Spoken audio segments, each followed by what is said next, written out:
Hello, everyone. Welcome to It's Sybil. I am Sybil Wilkes and glad to have our old friend Alycia Cooper with us today, comedian extraordinaire. Welcome. Thanks for joining us. Thanks for having me, Sybil. I love this show. Well, we love having you. I'm sorry it's taken us so long to make our schedules work and get everything, but it was great to see you on the Joiner Cruise. Did you have a good time? Yes, I had so much fun. Well, you know how you do. You got to pace yourself. One night I Right. hit a wall and I done missed the Isley brothers and everybody. When I woke up, I had slob upside my head. I done missed everything. But I got back up and kept it moving. I enjoyed it. Yeah, it was a good time and an ability for you not only to get the music acts, but to really spend time with your fellow comedians and Yes. see them and them come Right. see you and to make some new friendships, right? Yes, and like you said, to see people we weren't able to see because of a pandemic. So it was like a little mini reunion of comics in a Yeah, sense. yeah. It was a lot of fun, and you're like, where are you? I know you're here on the ship somewhere, and I was the text from you, and trying to figure out because that I mean, there's something happening at every minute of the day, right? That 8 o'clock ship church, I made it one morning Me too. Me and, and, too. and I enjoyed it. So anytime you got church 7 days a week at 8 o'clock, it's In the always morning, something to and a packed room, Alicia. Right? I mean, do. A packed room. And also a lot of them, I saw them the night before at 3 a.m. at the right. Go-Go with EU. Right, So right, right. Yeah, and you wouldn't have seen Huggy and Chris in that room, but you would see the people who are enjoying it. Yeah, and Griff, yes, the comedian, yeah, he, yeah, just does an excellent job in pulling that yes, all together. And the yes, preachers are, they're very understanding that you may have seen them too, just yeah, a few hours ago, but yes. it was a great time. It really was an absolutely wonderful time, and I didn't have as many assignments, and so I got to really enjoy a lot of this on the cruise for the first time. So it was a great time, and hopefully we'll get a chance to do it one more time. So we'll see. Yeah, I was hoping you had already left, but I was hoping you were able to see our comedy shows because I did two shows in the same night with Kim Whitley Right. and Marsha Warfield. But you had already. I was like, oh, I want a Sybil to see, but I hopefully we'll get know. another I shot. know. I'm really looking forward to that because Alicia Cooper, you are an incredible comedian, and I want people to be able to partake of all of your comedy genius and brilliance. And so we're going to talk about that as we Thank go you. along this evening. But just suffice it to say that you were. I got reports, and I did have to get off because we had graduations and stuff to attend, Right. but this was it was such an interesting mix of Yes. old school, new school, and middle Yes. school comedians, Yes. and Yes. Yes. like Sylvia Tremor and Marsha Yes. Warfield and you and Kim and Myra J and old man J. Anthony Brown, and it was just like it was great. It was really great. Yes. It was a It was really amazing. yeah, it really was. So how are you? How are things since you got back off the ship? You know what? Everything's going really well. You know, I'm always juggling a thousand things at once, so that didn't change. And I just shot. Somebody asked me to play a nurse in a short film they wrote, and I did that on Saturday. I was playing a nurse, and just fun things like that. What I realized for me is I get the roles I don't have to audition for. Like if people call me and they like, we want you, we got a role, we want you to play Veronica. Because if I'm auditioning, I'm competing with 30,000 other people. Right, right, So yeah, I get the things that people want me for, and right. it was so much fun. And I'm still writing. My album just came out last Friday. A lot of my friends from high school or went on and got the album, and it's doing Nice. really well. And then next is the special on Tubi, so it's the video version of the audio that you hear Got on it. iTunes. Got it. And Got it. yeah, so things are going well, and I'm Good. still writing, and still So, traveling. one of the things that I mean, when you talk about the parts, and sometimes you look up on television, you go, "Is that Alicia on CNN show?" And it's like, it's great to see you in these random parts, and it's like, Yeah. she's the pack up all your junk lady, and That's another one I got a phone call for. really, So yeah. Because other than that, it's very because see what used to happen, Sybil, before the pandemic, if you were auditioning, you had to go in. Right. So if the audition was in Hollywood, you need to be somewhere in Southern California. Now you can send in a self-tape from Germany. Right, right, exactly right. So And you're competing with the globe now for 3 sentences. right, right. So we need to talk about the newsletter. And for those of you who don't know, this is our Monday through Friday effort to super serve the African American community with news and entertainment, and to a general extent, mostly news, politics, as well as mental health and wellness, LGBTQ issues, politics. I mentioned social justice and what have you. And speaking of social justice, we're going to talk to a young woman that's involved with an event going on in Atlanta in a little bit as well. But let's move to the newsletter, because this is has to do with today, the social health and I'm sorry, mental health and wellness. And our contributor April Lett is not with us today, but she did present an article in the newsletter. Which talks about Black kids, Black children, our children facing racism before they even start school, which is driving a major mental health crisis. Black children report experiencing an average of 5 instances of racial discrimination per day. 5 racial situations per day. Just let that sink in. Research and data show a growing mental health crisis as a result of this among Black youth over several decades, including an increase in the prevalence of suicide attempts among Black adolescents, nearly 80%. We've had stories where, Alicia, where young Black children as young as 7, 8 years old have been bullied to the extent that they committed suicide. They Mm, were mm, bullied mm, mm. so severely that they found a way, and they couldn't make it stop. Their parents were unable to make it stop, or sometimes their parents didn't even know what was going on. But it was such a severe situation and critical that they said the only way out was to kill themselves. That is terrible, Sybil. That is terrible. It's so, your mind goes so many places when you hear stories like this, and it's easier said than done. The first thing we think is homeschool your child, but Right. everybody Yes. can't homeschool, That's and right. it seems like it's getting worse. Like, I mean, Yeah. I guess maybe I didn't realize how well I had it growing up in PG County, Maryland, right Right. outside of DC. My teachers were Black women for the most part in Mhm. elementary school, Yeah. and the one time I had a white woman teacher, I had like 10 A's, a B, and a D. She gave me a D in work habits. You can't have A's and one B and a D in work habits. And so my mother was like, well, why would she get a D in work habits with all these A's? And the teacher was like, well, she talks too much. And I was like, yeah, I like to talk. I'm an only child. It's the only Yeah. time I get to see other kids. I'm about to run my mouth. And Yep. I'm going to be a stand-up comic one day. Let me talk. So, so that they'll find ways to mess up your A's and B's. Yeah. Yeah. So you just got to stay on top of it. I was just very fortunate. My mother made sure my pediatrician was a Black man out of Howard University, so I Mhm. didn't have the medical stuff they do to us. Right. Things Right. like that, because you really have to look around for African Americans to keep your kids from being victimized like this. Yeah, and Aprilette in the story goes on and talks about racism affecting mental health on a number of levels, including direct hostility and microaggressions. That's something you can speak to in Mhm. terms of what this teacher was trying to do to you. She was playing head games with you. Right. And see, it's the microaggressions, though. They're the Hmm. hardest to catch, because people try to say you paranoid when you point Right. out a microaggression. Yep. And they know what they're doing. Yep. So yeah, it's terrible. And then, like, kids don't have the vocabulary to explain exactly what's happening to them and why they're feeling that way.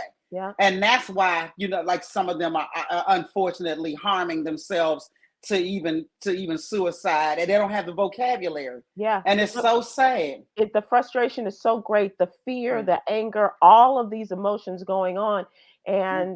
and feeling as though this is the only way out.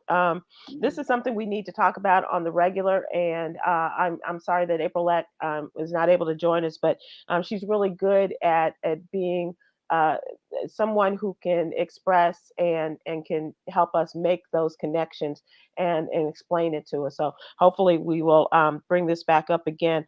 But Black adolescents are less likely than their white peers to seek mental health care, just like Black adults. in part because of the long history of systemic racism and mistreatment of Black patients by the medical community. And that's what you're saying. Your mom recognized that you Yeah, needed a Black pediatrician, yeah, and so yeah, you would not have to deal with these things. yeah. And there's still a lot of work to do. And this is what, one of the things that we endeavor to do is to bring these topics out and to let people know that Hmm. we're on it and that we should be trying to do this as a people. And that's what we learned from Tom Joyner, is to super serve the African American community. And we would like for people to subscribe to our newsletter. It is still free in 23, as we like to say.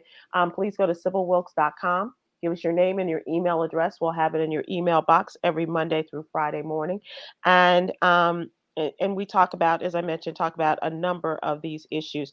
My wheelhouse is pretty much politics. So what I did in the current newsletter is talk about Bidenomics. Do you know what Bidenomics are? Yeah. Yes, Well, the reverse of trickle down economics. Thank goodness. ding, ding, ding, right on the nose. And that is what the president, Joe Biden, was on the road.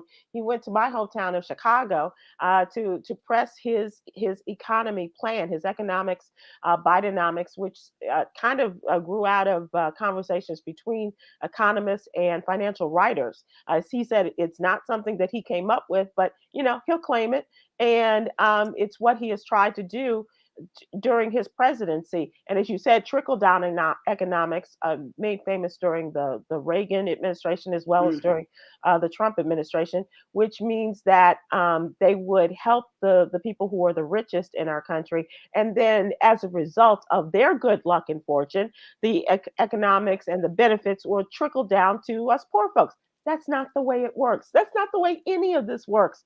As the commercial says, it is an effort to benefit the good old boys and girls in many respects, to cut their taxes and to put more money in their pockets. And they say that'll mean that they'll have more money to expand their businesses, hire people, and to pay their people better. That's not the way it has ever worked out. And Mr. Biden instead wants to, and what he has done with his infrastructure acts, and as well as the post pandemic or during the pandemic act, he has just put money in the middle class, and has widened the base in which people are getting to benefit from the programs and jobs and what have you, and to from the middle class out, instead of going from the upper class all the way down. And he points to a middle class that was really on its way to non-existence Yeah. before he became president. And so, there were all these articles: what happened to the middle class? Where is the middle class?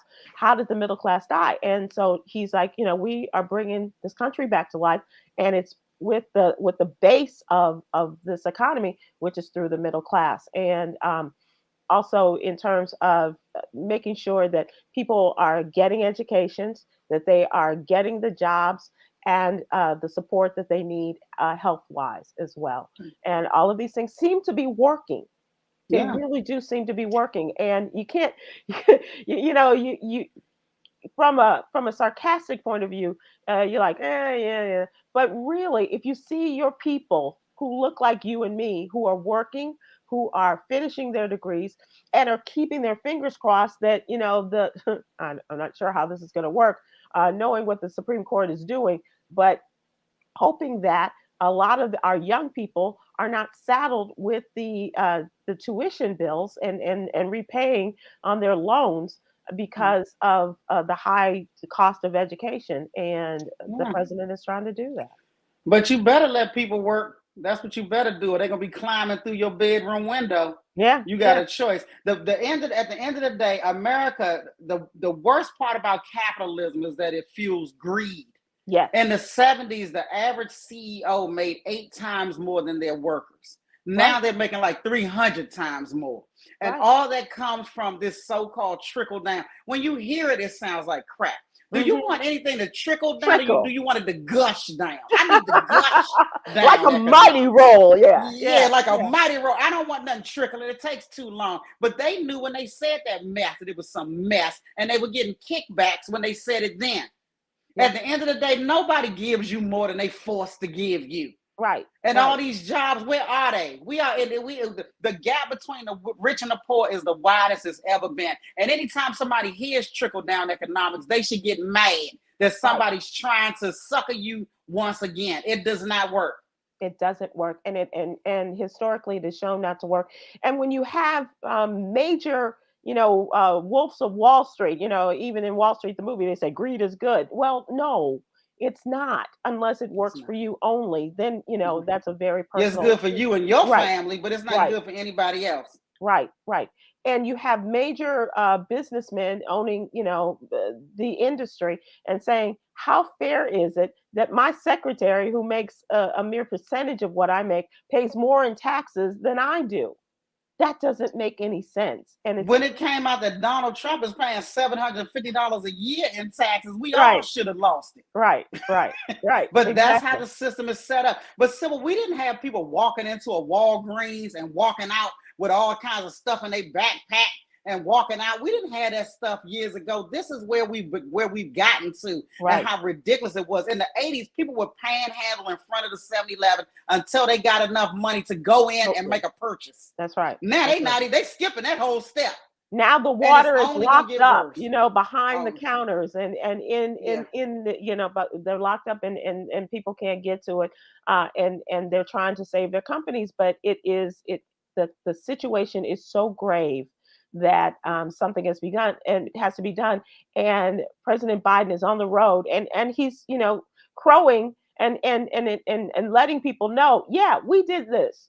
this, and this is why you Yeah. need to reelect me. And so it Yeah. used to be that you don't brag about these things, you don't tell people, but Well, you have to now because you Fox have to. News are lying and say you didn't do nothing. Yep, that's absolutely right. Yep, because your opponents will try to blindside people and say, Yeah. here's what I'm doing, and don't pay any attention to those guys.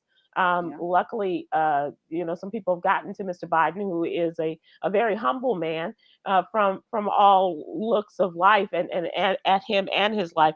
And people are saying, you got to get out there. You really do have to get out there. Did you always have, is it growing up in PG County that you had this interest in what was going on in politics, or were you one of I those who think was so. always invested?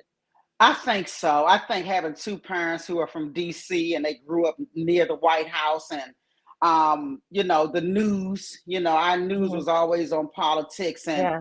my parents watched 60 Minutes and things that were pretty heady. Hmm. So, I would, as a kid, I'd be like, ugh. Now I'm watching 60 Minutes. All you hear tick, tick, tick, tick, tick, tick, tick in my daggone living room. So I think it's just, I come from a family of people who were informed. My mother read the newspaper cover to cover every day. I think So we they are were born very from the same informed. parents there, Alicia. I mean, we're only children, parents watching 60 Minutes, reading the newspaper from cover to cover, and I think Watching Jeopardy and getting the yeah, questions right. right, right. So I was always a naturally curious person anyway. Hmm. And politics, I have to be honest, I would read about stuff, but I didn't care about politics until Obama started running. Right. Then we all started learning about what this meant and how, because Hmm. I never thought a black man could win in my lifetime. Right. So I really started paying attention around 2006. Hmm. And that's when I really started taking politics as something that we as a people can possibly rise to the highest ranks in. That's right. And That's definitely right. yeah, so that's when I really paid attention, when Diddy had Rock the Vote and Hmm. everybody was in it at that time. Right. Oprah, Yeah. it was a Yeah. movement. And Yeah. ever since then, I've really paid extra attention to what's going on politically. I'm with you. I was always very interested in politics, and remember the conversations that we would have over the table, but nothing like this. Check this out. Coy Malone has a story about a friend of ours. Darlene McCoy is a radio host and on Radio One stations. She might be on right now, as a matter of fact. She went to a restaurant at the recommendation of some friends regarding a sandwich at this cheesesteak spot in Atlanta, Mm. and she went and placed her order. And on the receipt that she got, she told the man, he said, "What's your name?" And she said, "Darlene." He put down Darky. And she said, came on social media and said she had a very racist situation and told them about how he typed darky on her receipt. And she said, "Why would you call me that? And that this is a serious situation. Why didn't you just put Darlene?" He says, "Oh, don't worry about it. I'm good." And she said, "No, I want you to change it or give me my money back. I'm canceling the order." And he would not do that. And so she's brought this to the attention of the company, got a lawyer, and said, "Look, you have to do something about this racist employee, fire him, and you've got to do something in terms of raising the racial consciousness of your other employees." And so now it is on the front pages and Good. the of news stations and newspapers regarding the situation. Have you ever had a situation like that before? Oh no, I'm just lucky. I was telling Dominique the other day. I said, Dominique, I said, how come we never around when the BS happens? So I must have a look on my face. People don't bother me like that. And you're not putting darky or no receipt of mine. First of all, we gonna write then and they'll pick it. I'm Right. gonna have a news station out in front of Woody's steak and cheese. No, you ain't selling another steak and cheese for the rest of 2023. You put darky on my daggone receipt. And I actually shared that story on my Instagram because Hmm. and I don't share everything. We get Right. bombarded. Something Right. about that really stuck with me. Maybe it's because she was like almost crying in the Right. video. It was Right. so ridiculous what they had done her. They said the man doesn't speak good English. Well, then stop hiring people who don't speak good English. And if Then, you can write if down that's the darky, excuse. you Yeah, you spoke good. You knew enough to know the insults. right. So they always come up with excuses for these types. But I'm so glad that she didn't. And first of all, don't eat there. Don't eat anywhere where the people Mm-mm. don't like you. You don't know what they're doing in your food. Exactly. Exactly right. That Yeah. was so terrible, darky. Yeah. But my thing is, so you don't care that we even gonna see this. Right. Uh-uh. They don't care. But they will learn their lesson. They will learn Yes. their lesson because Darlene McCoy don't play, and neither do her listeners and her fans. So we're going to see something different going on here. Yeah. And I Um, hope are they picketing in front of the place? Because we had an experience like that at a crab house in Maryland. uh-huh. It was a racist white male crab owner at this crab place. When I tell you them people picketed, he didn't sell another crab for like a month. He had to apologize, all kinds of stuff because they were taking shifts out there picketing in front of his place. That's the only way you hurt these people and stop white supremacy is hitting them in their pockets. Remember Hmm. that story where the was a black lady who got the keys to the Klan building after suing Right. them? Yeah. Yeah. You Yeah. have to decimate them financially. That's all they pay attention to. That's what Hit happened them with in the the Montgomery pocket. bus boycott. They Yep. stopped. They had to walk for over a year, but the That's bus right. company knew they couldn't sustain this, and That's they right. had to then cave. You have to hit them in the Hit pockets. them in the pockets. Hit them where it hurts. Yep. Yep. Absolutely right. Alicia, we're going to move to what's going on and talk about you and your My situation. favorite topic. Okay, so tell us about what happened last week and what we look forward to coming up. Okay, so last week my sixth comedy album called Alicia Cooper for 6. President dropped on iTunes, and the reason I came up with that title was because in my act I would say a poll came out that said for 2024 most Americans don't want Joe Biden or Donald Trump to run for president, so I'm running for president. You There you heard go. it here first. And then I talk about what policies I'm going to do. The first thing I'm going to change is we're going to reverse those airline bag fees. So so I start talking about my policies. I let them know I'm not going to be able to raise $720 million like Hillary Clinton did to mount an effective campaign. So I just need y'all to write my name in. Nice. Nice. So that's how the title came to be, Alicia Cooper for President. And we're talking some politics, but we're also talking about just some other things. How kids are different today than we were when we grew up. Hmm. They're completely different than us. Right. I talk about some of the current events that were happening at the time, and a little bit of my family. And yeah. So and everybody that's listened to it so far, they've reached back out to me and said that they enjoyed it. So that's It what you is want to hear. hilarious. I promise you, it is absolutely hilarious. And I wonder about people downloading comedy albums. That, Mhm. and I don't want to say that it's not, but is it still a thing? I think it is just the same way audio books are a thing. Like Mhm. now, I don't read anymore. Every book I have is on Audible. Mhm. And so, because I can listen to it on the plane, I can listen to it in the car, and it's a form of escapism. So I believe that people are doing the same thing. They're listening to comedy albums on the plane, in the car, on their way somewhere else, and enjoying it because it's an easy thing to do. Right, it is, and who doesn't want to laugh? Who doesn't? But you have a history of your own life of kind of being guided into the world of comedy by listening to the albums of some of the greats, right? Yes, my cousin Karen, she got kicked out of the house. Her mom kicked her out the house for being, mouthy. And she moved in with my mom. And so she's 17 and I'm 8. So I'm listening to everything she's listening to, which was Right. not age appropriate. So we're sneaking. We're Hmm. listening to Millie Jackson. We're listening to everybody, Red Fox, Richard Pryor, and we're snickering and cracking up. But then we also watch some that's on network television, like Judy Tenuta, Oh yeah. Rita Rudner, Gallagher. We listened to Judy. What's the guy? Oh man, her name just came and went. But it was so many. Arsenio. Uh huh. It was a lot of but what happened with the ones on TV is they had to go through standards and practices. So their stuff was really network friendly, Mhm. but it was Mhm. still funny. So when I saw HBO Def Comedy Jam and no words were off limits, Right. that's when and everybody was my age. These were my peers. That's when Mhm. I first started looking at it like, okay, maybe this is something that you can do. Right. Yeah. And so was it a light bulb moment for you seeing HBO Def Jam? It wasn't a light bulb moment because I wanted to produce television. I always wanted to work behind the scenes. Got it. Yeah. So I started working at BT in DC as a college intern and I stayed there. Nice. So, and then I wanted to create sitcoms because I saw Living Single. So stand up was just a way for me to test my humor. I never looked at it as a viable career. Were you working on something like Comic View at the time when you were at I was BT? working I was working on Rap City. Okay. I was working on it was a show called In Your Ear with Brett Walker. It was like the alternative show with Uh-huh. like the Dion Ferrises and the Fish Bones and the Jesse Powells and people Uh-huh. like that. And so we would go out on location and interview them and then cut it into packages for the music videos. Got it. Got it. So that's what I first started doing. Then they got this thing called the sound stage where they started doing Yeah. other things called special projects. So I went over to special projects and I stayed there till 1998 when I left and moved to LA.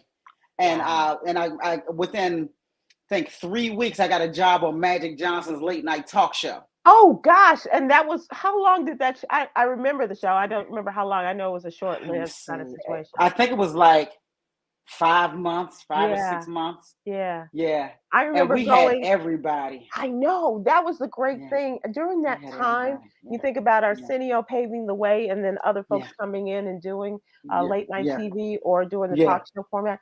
That was Yeah. that was it, I don't want to call it the golden years, but in terms of access and having that kind of programming with people that looked like us and presenting Yeah. people that that Yeah. were favorites within our own world, that was a big Mm. time. And it was set up incorrectly. The show could Mm. have survived a little longer, but they wanted to do this formula of Hmm. like black host, white co-host, Yeah, yeah. and it just didn't work. At the end of the day, the other people who had co-hosts, whether it was Johnny Carson or whatever, their co-hosts were white people who you could see them hanging out with when the camera stopped Right, rolling. right. They put Magic Johnson with Craig Shoemaker, two people ain't never gonna hang out. And so we kept saying, get Magic somebody that Magic can really vibe with. They Right. wouldn't listen. They would not listen. Now they Yeah. looking at us like, who are y'all telling us what to do? We're Right. the public. We're the Right. people who We watch the are the people show. that We're are the people you watching should the listen show. to. Yeah. Right. You're a billionaire in Bel Air. Why don't you defer? They Right. would not listen. Right before we got canceled, they went and got Tommy Davidson from Magic Johnson. There you go. Yep. See, and We're like, it's too late. yeah. But see, all of this stuff will be in my book. I will Let be me ask talking you about this. it. Have you had a chance for the people that you grew up watching, have you had a chance to come in contact with them or work with them and, talk Yes. about the kind of influence they've had on your life? Yes, I could never get booked to headline the DC Improv, even though that's where I'm from. Wow. So to Wow. this day. So they came up with a club called the Riot Act in Uh-huh. DC, and it was a 400-seater, beautiful, state of the art. When it first opened up, it was so popular, the computer crashed, trying to charge people for what they had ordered. It just Uh-huh. crashed. It was so many sales. That club I was able to open for Dick Gregory and Paul Mooney. Wow. Oh my And those gosh. were two of my idols. Yeah, I And bet. so How did that make you feel? I couldn't believe it. I was like, oh my goodness. Yeah, it was just wonderful to watch the Right, masters at work, right, and to watch Paul Mooney just sit down and tear people up and do it fearlessly, right. Yeah, and there was no cancel culture back then. right, And you wouldn't right. have been able to cancel Paul anyway, because he had been canceled by networks and still kept rocking. And kept moving and kept it Kept moving. moving. That man was so funny because he could take everything you're thinking about and put this funny spin on it, and it's relevant to this day. Like Right. before the Crown Act, Yeah. when black women were getting fired for how their hair grows naturally out of their Mhm. heads, Mhm. he said, "When the hair is relaxed, white people relax." He said, he said, he That's said, true. when the hair is nappy, they are not happy. So just watching him work, and it inspired me, and it made Yeah. me write stuff and not worry about the repercussions. Right. Right. Write what you feel, make it funny, because if it's not funny, it's a TED It ain't talk. gonna right. That's hilarious. And just go out and do you. So I've been blessed, and I got a chance to talk to Dave Chappelle at the Comedy Store when he had rented out the Belly Room, Mhm. and I said, Dave, he rented out for like 3 nights in a row. So after the first night, I went back and I was in a little VIP area, and I said, I would love to open for you. And he said, see that guy right there? Tell him to put you up tomorrow. And so I walked over to him, and he gave me a spot the next day, and I came back, and unfortunately Dave didn't see me because he was still downstairs in the VIP section while the Of show was course. upstairs going Yeah. on. But Yeah. he put me on, and I got a Wow. chance to talk to him, and he's an idol of mine. I love the way he thinks. Yeah. Yeah. And so yeah, I've met some really, really great people that I've wanted to meet. Marsha Warfield. When Marsha Warfield first came back, she did my podcast.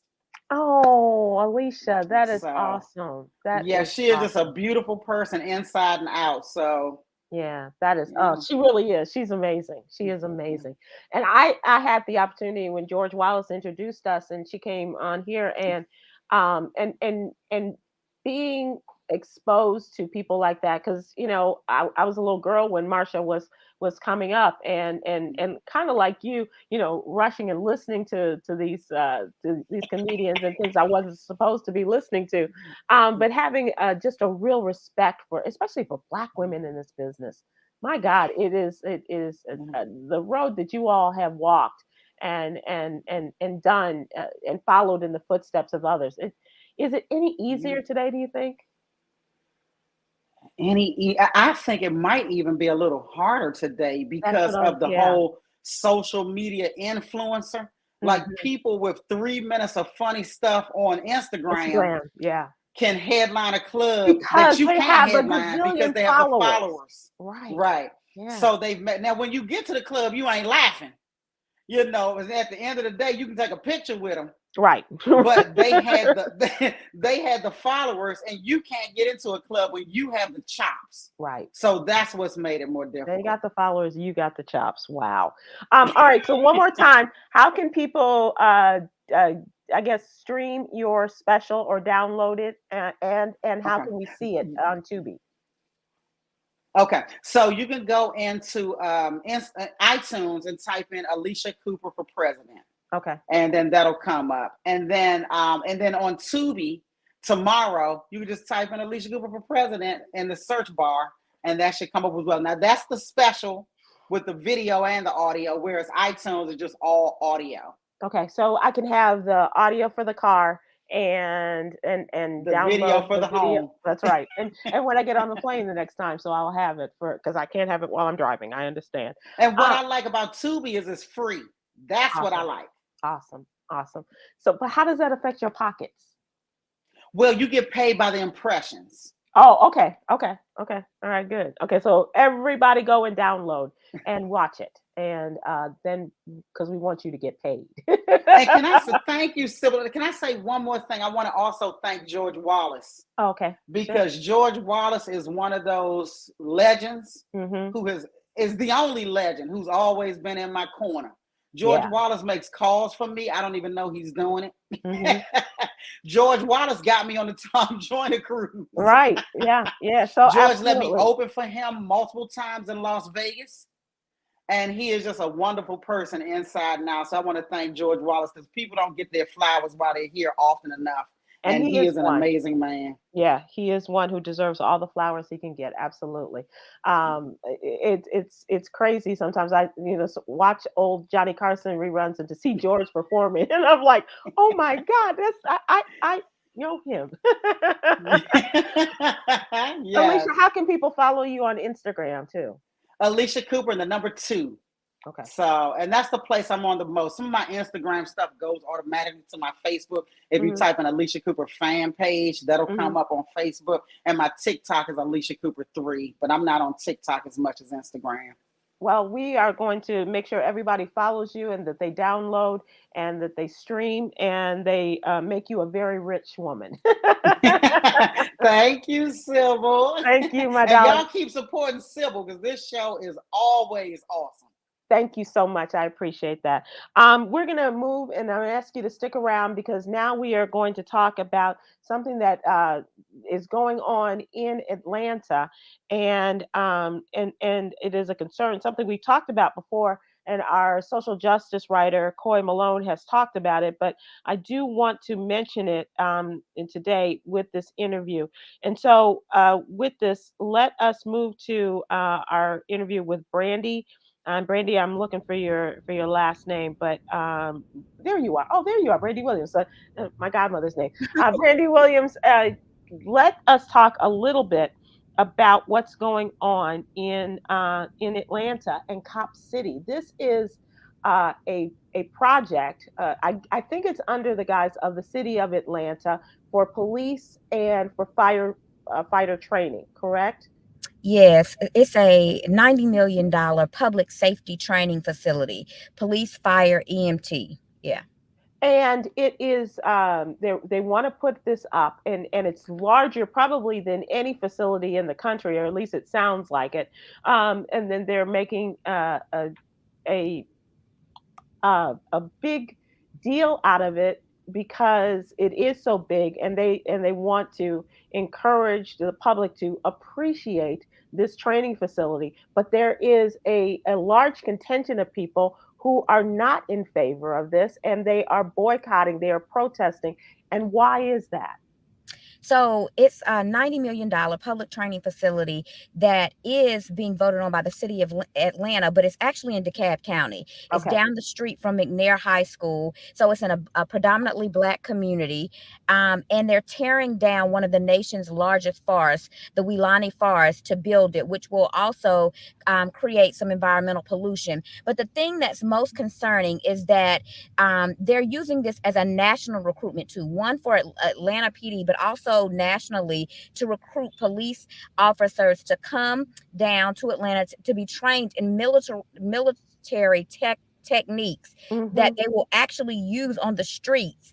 And so if you think about what that looks like, it's increased policing in our communities. It's using military tactics that should only be used in war in our communities against our people. And so that's what they'll be doing. They'll be training Atlanta PD, they'll be training police across the nation. So just think about the implications of what that means for policing across the nation. So as we are crying, reimagine what police looks like, we don't need military police in our communities. Right. They're actually setting up to build a $90 million facility, a state of the art facility to do just what we are saying we don't need in our communities. What we're trying to get away from in a lot of respects, because the police that are doing the greatest amount of damage, I dare say, are those that have learned their practices and their tactics while in the military or from other organizations that have done this. And so now, um, as we're fighting for some humanization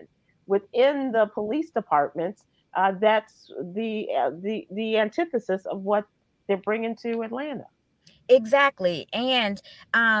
And if you think about it, I want to go back to the history of Yeah. policing in Atlanta. So there was a Red Dog unit that operated in Atlanta for many years. It was disbanded in 2011, but for all the years that it operated, they had lots of reports of police brutality, oppressing the people, killing black bodies, killing black men and women, and doing so in military, using military tactics. And so while to me this is just a shift, right? So now Hmm. we can't have our Red Dog unit, but we can train all officers, not just one unit, but we're training all officers. And we're not just training Atlanta officers, we're training officers across the country to be military soldiers in communities where that's not what we need. You know, you just talked about mental health and Hmm. how important that is. And when we think about what ends up happening with our people,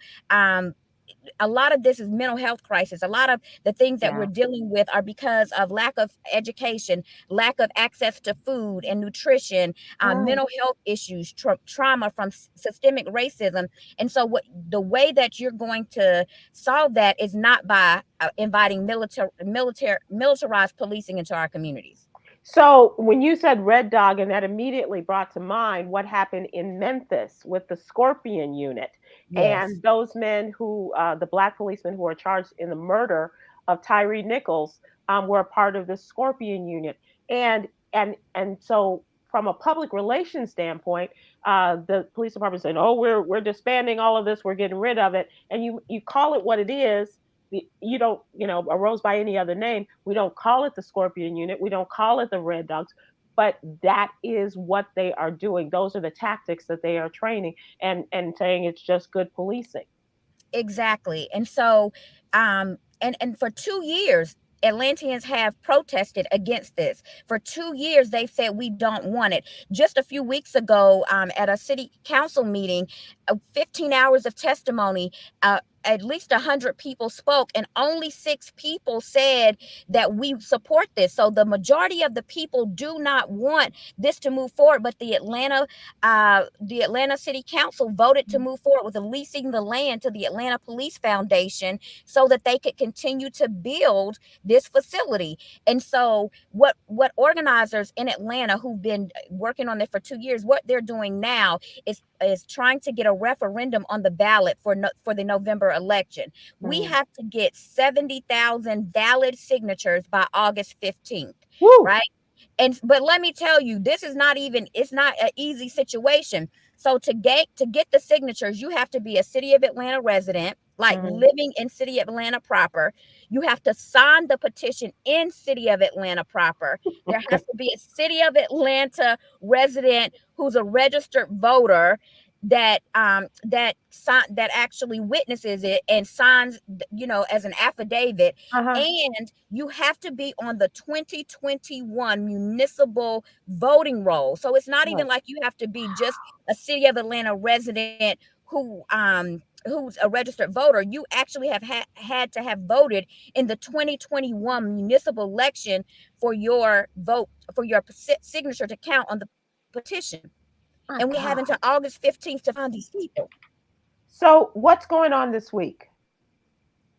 So tomorrow night at the gathering spot, we'll be having a conversation to explain all of these things to people, to talk about the history of over policing in Atlanta, to connect the Red Dog Unit and some of the these other over policing things that have happened in Atlanta to what's happening at Cop City, because people still, they're like, crime is going up. Is not this a good thing? And we're like, no, it's not a good thing. And here's why. So we'll be Mhm. explaining that, and we will have petitions there so people can come and sign. We're also doing a photo shoot so people can take photos with Stop Cop City shirts and stickers that we can use to help continue to explain and talk about what's happening, because if this continues and is built, it has national implications. The Right. program starts at 7, but our photo shoot starts at 3 p.m. So anytime from 3 p.m. to 8:30, if you can come to the gathering spot in Atlanta, we will love to have you. And again, you have to be a City of Atlanta resident to sign the petition, but we welcome everybody to come join us and help us raise awareness about what's going on and help us get these 70,000 signatures. So people who do not live in Atlanta, like Alycia and myself, where is the gathering spot so that we can tell our folks in Atlanta where they need to go? Hold on one second. I'll give you Okay, the okay. While address. you're looking for that, Alycia, let me ask you. You come from a progressive area. Does this sound anywhere near what uh, could be happening or has happened in your neck of the woods? Well, PG County to this day has never convicted a white male cop for murdering anybody black to this Wow, day. wow. So it's a national problem. Yeah. But when she was talking, what I started thinking about was the Camden, New Jersey Police Department. They've been Hmm. able to fix a lot of the problems that they've had. They're a model for how other police departments can actually conduct themselves, Hmm. and it lets you know it can be done. Right. So people want to tell you, oh, you can't improve, it can't be done. The good cops are silenced by the bad cops. And check out Camden, New Jersey, and see how they did it. But for us, and the thing is having the cops live in the communities that they serve. Hmm. That's one of the main things you can do, Yep. is make sure that the cops live in the community, because then they can know one another, and then everybody's not so fearful, and you're shooting first and asking questions later, or people don't have such a bad taste in their mouth for police. So So I don't want there's to. I things don't that want. have to happen. I don't want to say that everything I spew comes out of television, but there was a TV show that was on this season. It was called East New York, and a black woman was running a police district in New York, and that was one of the things that she started or tried to revive, is that the cops live in the community and instead of living in the suburban areas or whatever. And that's something that I think makes a big difference. Brandy, I don't know if you want to comment on that or if you just have the information, but I think that's an interesting proposal that should be perhaps considered in a lot of this in terms of policing in our neighborhoods. Yeah, I agree. I definitely think that there's so many connections and things that are happening across the country that connect to this, and I think it just continues to drive home the point I was making about the national Right. implications for this. Yeah. So, but I do have the address and the Okay. RSVP. So the address is the Okay. Gathering Spot Atlanta at Mhm. 384 Mhm. North Yards Boulevard Northwest. North Yards Boulevard Northwest. Okay. And you can RSVP at hiphopcaucus.org. And that's your organization. Yes, I'm with the Hip Hop Caucus. Okay. And I think hiphopcaucus.org. Alycia was talking earlier about when she got involved in politics, and she mentioned Diddy and Vote or Die. And Uh-huh. our president and CEO worked with Russell and Diddy during that time. And this organization was actually born out of the Vote or Die movement. So he kept going. They kind of passed the torch on, and we've been around. It'll be 19 years, September 11th this year. Wow, that is awesome.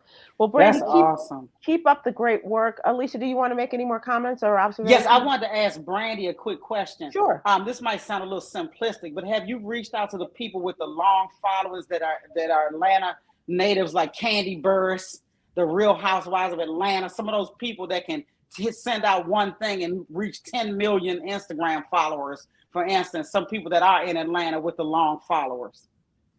Alycia, you want to get me in trouble. So, so yes, She we says have you reached put out people on to Front Street. yeah, exactly. We've reached out to Atlanta celebs. This is a topic that is very controversial, and so a lot of celebrities are staying away from it. I my personal speculation is, it could be partly because a lot of celebs supported the current mayor, who is an Atlanta native, during his campaign. There's a lot of business that can happen in Atlanta in terms of them being able to do music, getting access to different things. So I think there are several reasons that they are not. But yeah, we've tried. Okay. Oh, okay. Well, let's see if So we can put some fire under some folks. yeah. We need all the support we can get. So Yeah, Usher, where you at? Usher Okay. Raymond, where you at? Okay. If y'all can come on my friend Sherry Shepherd show, y'all can step up and help people in your own backyards for sure, and have your voices heard. Brandy, keep up the great work. Once again, people can reach you at hiphopcaucus.org, right? Yes, hiphopcaucus.org, and we're at Hip Hop Caucus on all social media platforms. Great. And we will touch base with you and find out how you're going and proceeding in the meeting your deadline with the tens of thousands of signatures you need to get and the hoops that you have to jump through in order to get this done by August 15th. Thank you so much, and we appreciate you. Brandy Williams out there fighting the good fight against Cop City. So, and good on Coy Malone for doing this. Let me ask you a couple of things, just in terms of what has happened today in the news, Alycia. You heard about the affirmative action decision that came down. Yes. From the Supreme Court, and I got to ask you. I don't know. It's perplexing to me, but I need to have some clarity, and maybe this is a ridiculous question, but who is Tim Scott running against? Is he running against other Republicans for the Republican nomination, or is he running against Joe Biden, or is he running against Barack Obama?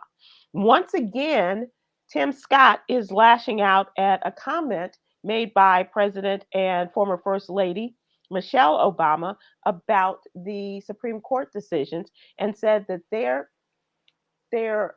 disappointment in the decision comes from a deep place in hell. Ooh. That's what I said. I was like, dude, really? Well, yeah. First of all, Sybil, whether it's Tim Scott or Nikki Namarata Haley or whoever, these people already know that they don't have a snowball's chance in hell of winning. My theory is that they're kicking up all this dust so they can command higher speakers' fees. Right. They know they're not going to win anything. Right. And come on, Tim Scott. Nobody, your gums alone will keep people from voting for you. So they get on my daggone nerves. But the thing about this whole Supreme Court decision, they didn't do anything about legacy admissions. Right. They don't do nothing about all that stuff that benefits the rich. That's so right. if your worry is about people getting stuff you don't think they deserve, then you should do it across the board. But we know what this is really about. But then they want to act like they care about Asians. Y'all don't care about no Asians. And I hope what happens is the universities become 100% Asian and white people don't even get a spot. Then it'll burn you in your behind. And because it's already there. I mean, Asians have done the work. They deserve, to have their time to shine and to be admitted to schools like this. I'm not saying that we don't do the work, and I'm not saying we don't deserve. I'm just saying that this is a coalition that should be made between Asians and Blacks and Hispanics in order to fight this. And we ain't gonna get that kind of solidarity because other people are anti-Black. But when they sit up there and they talk about Hispanics, they talk about, we don't want them to fundamentally change our way of life. But they don't say that about other groups of people. It depends on what they feel is benefiting them in the moment. And they're going to get bitten in their behind playing these games. Right. They're going to get bitten and they're going to cause everybody to balkanize. And now we're going to be grouped off and nobody's going to like anybody else. And then even more. That's how they win. That's how they win. That's how they win. Yeah. Absolutely. A couple more things. I do want to send condolences to the King family. Christine King Ferris, the last living sibling of Martin Luther King Jr., has died. Her niece tweeted that her beloved aunt died Thursday, and she was 95 years of age. She was always in the Wow. background for all these things, helping Mrs. Coretta Scott King following Dr. King's assassination, working along with Mrs. King to preserve and promote his legacy. And also a really interesting thing, she went to Spelman. She was a graduate of Spelman College. Everyone knew that Martin Luther King graduated at an early age from Morehouse. She and her brother graduated on the same day. She from Spelman, he from Morehouse. And 1948, she got a degree in economics, and he got his degree in sociology. And she's just been a force in within the civil rights community. And so we send our condolences to them. And Black excellence. yeah, exactly, exactly. And speaking of Black excellence, thank you so much, Alicia, for joining us, and for everybody go out and download Alicia Cooper for President, and let's get our downloads from Tubi as well, so that we can get those views for Alicia, and she can make some money. And can I say one more thing, Of Sybil? course. I went the other day to this play called A Soldier's Play. Oh And it wow, was I the haven't seen that in a last long day that time. it was coming out. Yeah, it won Tonys and everything, and I understand why after seeing it. One piece of dialogue that stuck out for me in that play, because a lot of stuff that was happening then is still happening right now. But Hmm. what they were talking about was within the Black community, even though you may have grown up poor or you didn't have a whole lot, one line the guy said was, not having is not an excuse for not getting. Ooh, So what we as a people have to ooh, I do is, felt that. regardless of what cards you've been dealt, go get it. Right. Not having is not an excuse for It's not not getting. kidding. Let's Right. go get it. Let's go get it. All right. Okay, you've had your marching orders from Alicia Cooper, everybody. So let's go get it. We're going to close out with, we're going to give you Yogi's Jewel, our daily inspiration. It's better to do the right thing and lose than to do what is not right in order to win. That's our daily inspiration for the day. Alicia, we wish you all the best with your latest project, and come back anytime. Promise to promote what you're doing, where you're going, and all of that good stuff. Thank you so much, Thank you, my friend. Sybil and team. This has been Yeah. awesome. Thank